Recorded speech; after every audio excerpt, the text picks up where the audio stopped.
นี่อันนี้ก็เป็นระดูมะขามมันสีชุกเลยพี่น้องนี่แหละนี่ให้เดิน6 เดือน 7ก็มากกระซุกพี่น้องมะขามต่อสบายดีพี่น้องเมื่อสุกลนะวันนี้ก็มาพบกับเตียนไลฟ์สไตล์เนาะไม่ได้ถ่ายคลิปยาวมาด้นแล้วพี่น้องอันนี้คืออัปเดต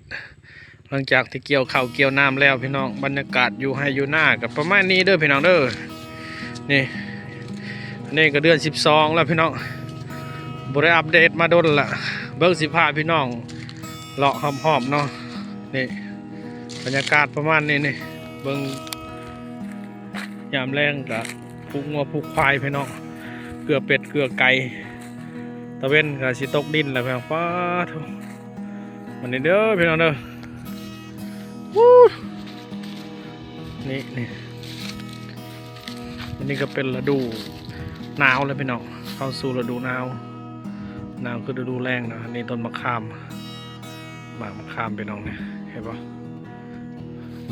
มะขามมันสีชุกเลยพี่น้องนี่แหละนี่เห็นปะพี่น้องมันความแตกต่างนะ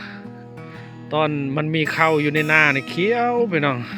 พอจะตกฤดูแรงแล้วจ้าเขาเกี่ยวข้าวเกี่ยวน้ำแล้วล่ะก็เอาข้าวขึ้นเล่าแล้วบรรยากาศมันก็สิเปลี่ยนพี่น้องนี่มันก็สิฮอดฤดูจนว่ากับมะม่วงมันก็สิเริ่ม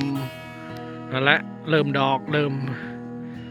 ประมาณเดือน3 เดือน 4มะม่วงก็เริ่มสิเป็นหัวแมงวันเดือน5หมากเริ่มใหญ่เดือน6 เดือน 7ก็หมากกระซุกพี่น้องมะขามต่อวันนี้ก็วุ่นเวียนกันเว้นนี่แหละพี่น้องบรรยากาศอยู่บ้านนะเตียนเนาะอาจจะประมาณนี้อยู่ทุ่งหน้าพี่น้องอันนี้เป็นหน้าเด้อพี่น้องเด้อนี่ก็จะให้พี่น้องเบิ่งหอมๆเนาะบรรยากาศเนาะบริษัทขากล้องถ่ายเด้อพี่น้องเด้อนี่เห็นปะอากาศวันนี้ไปสิพาพี่น้องเบิ่งทั้งลุ่มพี่น้องย่างเลาะเบิ่งเนาะสำหรับน้องนุ่งหรือว่าในครอบครัวน้องนุ่งอาเตียนนั่นแหละเขาเจ้าบ่ได้กลับบ้านพี่น้องบ่ได้เมื่อนอนบ้านได้อยู่หน้าประจำพี่น้องเลี้ยงเป็ดเลี้ยงไก่ก็สิประมาณนี้เด้อพี่น้องเด้อนี่เห็นปะเป็ดไก่ก็หลายพี่น้องเลยนี่บรรยากาศนี่ประมาณนี้นี่เห็นปะไปสิเข้าไปเบิ่งใกล้ๆพี่น้องงัวกับแม่เราผูกไว้ปุ๊บอยู่ปุ๊บเห็นปะพี่น้องอยู่ปุ๊บเตียงกับสิบย่างไปเด้อพี่น้องเด้อเห็นปะเราไปผูกไว้อยู่ปุ๊บอยู่ลุ่มบ่อันนั้นเนาะบรรยากาศกับประมาณนี้พี่น้องมันก็ยามแรงเนาะมันก็แห้งแรงกันแล้วอันนี้มันยังประทันหอดเดือน2 เดือน 3เนี่ยพ่นก็สิตกพี่น้องขั้นเดือน 4 เดือน 5เลยแดดเปรี้ยงเลยพี่น้องเอ้ยโอ้เป็ดบักลายเนาะปีนี้เป็นลายพี่น้องเห็นปะนี่มันก็ประมาณนี้แหละอยู่บนนอกบนหน้าพี่น้องนี่ไม่ต้องไก่เขาก็ปล่อยแล้วปีนี้นั่นหลังจากที่ว่าเกี่ยวข้าวเกี่ยวน้ำแล้วลอยแล้วนี่มันเริ่มสิเข้าลกเข้าหั่งเลยพี่น้องคำละเห็นแล้วก็อย่าลืมกดไลค์กดแชร์กด Subscribe เพื่อเป็นกำลังใจกับซองอาเตียนไลฟ์สไตล์เนาะไม่ได้ลงคลิปยาวด้นแล้วพี่น้อง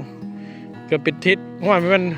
4-5มันเป็นเดือนแล้ววะเกือบครึ่งเดือนแล้วเด้อพี่น้องเด้อไม่ได้ไปถ่ายทางใดเนาะส่วนไลน์ก็ดีอันนี้ก็หอดเดือนนี้แล้วก็ขี่ตะไคร่ก็ลงมาอยู่ลุ่มได้พี่น้องมันดังไฟอยู่ลุ่มด้วยนี่เช็ดแบบนี้นี่คือมันถ้าบดังอยู่พี่มันก็ล่มมันพัดแห้งพี่น้องอยู่ก็ได้